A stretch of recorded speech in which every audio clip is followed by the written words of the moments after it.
With the NBA season starting, there has been a few disappointments, and today I want to talk about a few of them. And up first, I want to say that it's early in the season, so a lot of this is not going to last. Some of these teams, some of these players are going to get better as it goes, but it's a little concerning as of right now. And first, I'll start with the Orlando Magic. The Orlando Magic are currently 3-5 so far in the season, making them 10th in the Eastern Conference, which is just not good in a pretty weak East.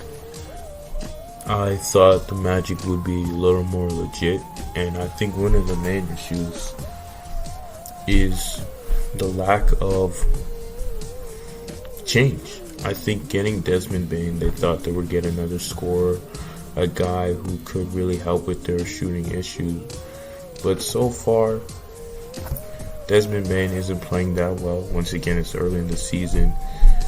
The season just started, but Magic fans and most NBA fans expected more out of Desmond because he was seen as a game changer, at least in some way.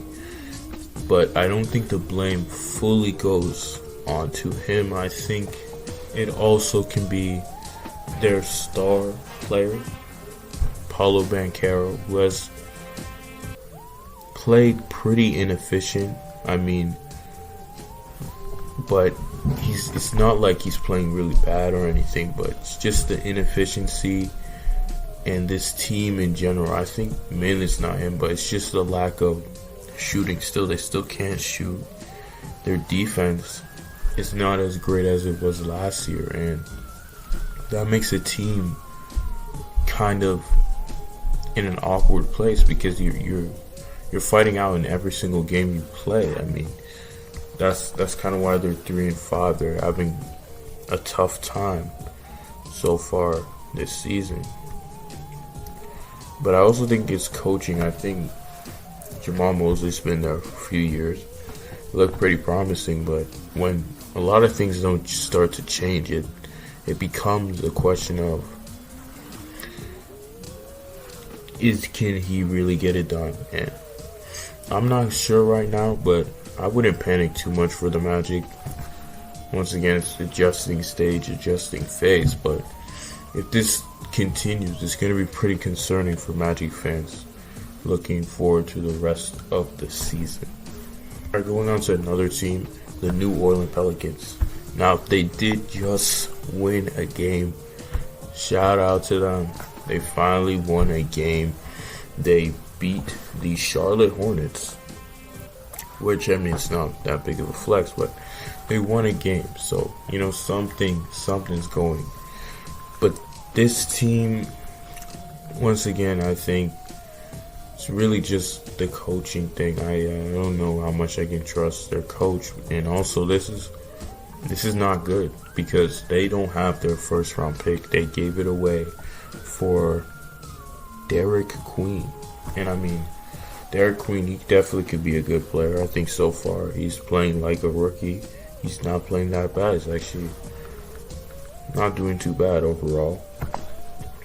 But right now, you're the second worst team in the NBA, and you don't have your first round pick. It's bad, and it sucks because Zion has been playing pretty good so far. He's showing he's a legit player. He knows what he's doing out there, and that when Zion's healthy, he's pretty good. It's just the team not that good, and he's Zion getting injured again, and then it's weakening the team. I don't know, because it's going to be a bad season for them. I don't. Hopefully they figure something out there, because it's pretty bad being 1-6 and not having your first round pick. That's really where most of my fear comes from. They could live with this if they had different issues. Like if they had their first round pick, you could look at this team and be like, okay, there's some good things to look at, but overall, scary hours for them. Because in Atlanta has, who also, they're not doing that great either, but that's great for Atlanta. because at this point it's probably likely they're not going to be up there high. So another lottery pick for Atlanta.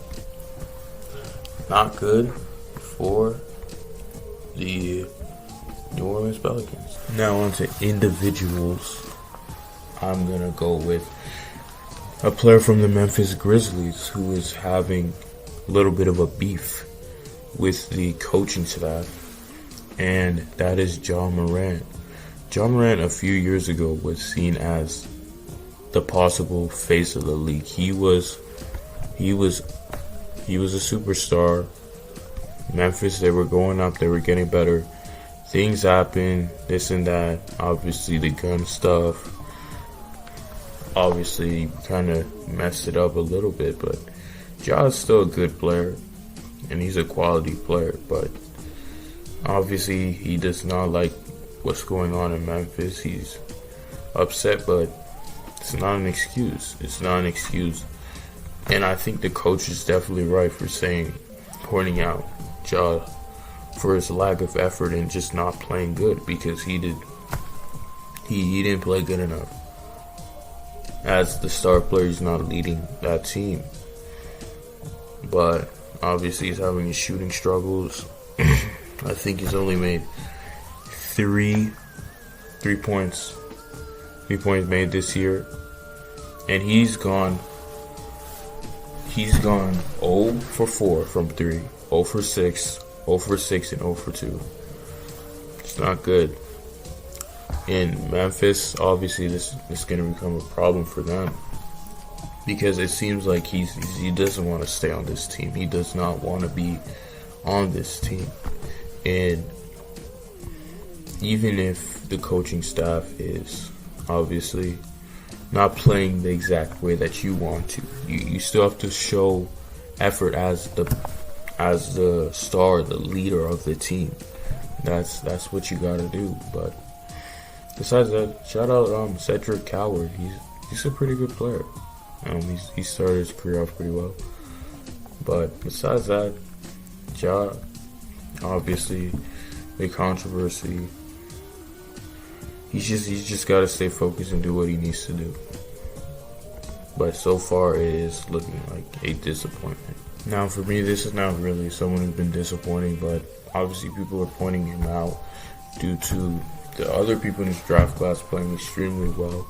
That is the number 1 pick, Cooper Flagg. And I mean, Cooper Flagg, obviously, he's not playing great, but he's playing like a rookie, someone who's just gotten into the league. Overall, I think he hasn't been that bad. I think a lot of people exaggerate, and I think it's also because they compare him to what VJ's doing, and they're like, wow, this guy's crazy. This guy's really, really good, because VJ is that good. VJ is a great player, but so then they get to comparing and all of that kind of stuff. But Cooper is a good player. He's just playing inefficient. He's playing in a role that usually he's not used to, playing as a point guard a lot of the time, which I don't know why,